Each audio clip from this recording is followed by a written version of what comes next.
Aujourd'hui, nous vous proposons un court tuto qui permettra sans doute d'en aider plus d'un lors de la première mise en route de leur nouvelle antenne 4G dans leur camping-car. Dans un premier temps, il faudra s'assurer de demander à votre opérateur téléphonique une carte SIM dédiée à votre installation. 3 points seront alors importants à vérifier à ce moment-là. Le premier est que votre abonnement doit être cohérent niveau données internet à votre disposition. On donne souvent la donnée de 1 Go par heure de visionnage, ce qui est une moyenne basse face à des applications telles que Disney+, où nous nous rapprocherons plus des 2 Go par heure. Prévoyez donc au minimum 50 à 100 Go selon votre soif de visionnage et la durée de vos vacances. Et bien sûr, renseignez-vous toujours auprès de votre opérateur avant de partir à l'étranger afin de ne pas payer de supplément.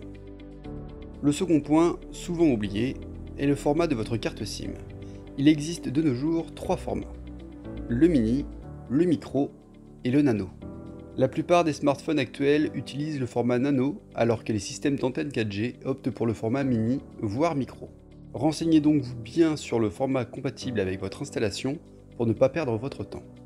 Le troisième point est la suppression obligatoire du code PIN de votre carte SIM afin que cette dernière soit lue correctement par votre installation 4G. Pour ce faire, vous devrez soit le demander d'office à votre opérateur lors de l'achat de la carte SIM, soit le faire par vous-même avant de l'utiliser. Et c'est ici que vous pourrez de nouveau rencontrer un problème de format de carte SIM. En effet, il vous faudra pour cela insérer votre nouvelle carte SIM dans votre téléphone afin de procéder à la désactivation du code PIN. Un problème de taille va donc se présenter si vous disposez d'une carte SIM au format mini ou micro alors que votre téléphone n'accepte que les nano.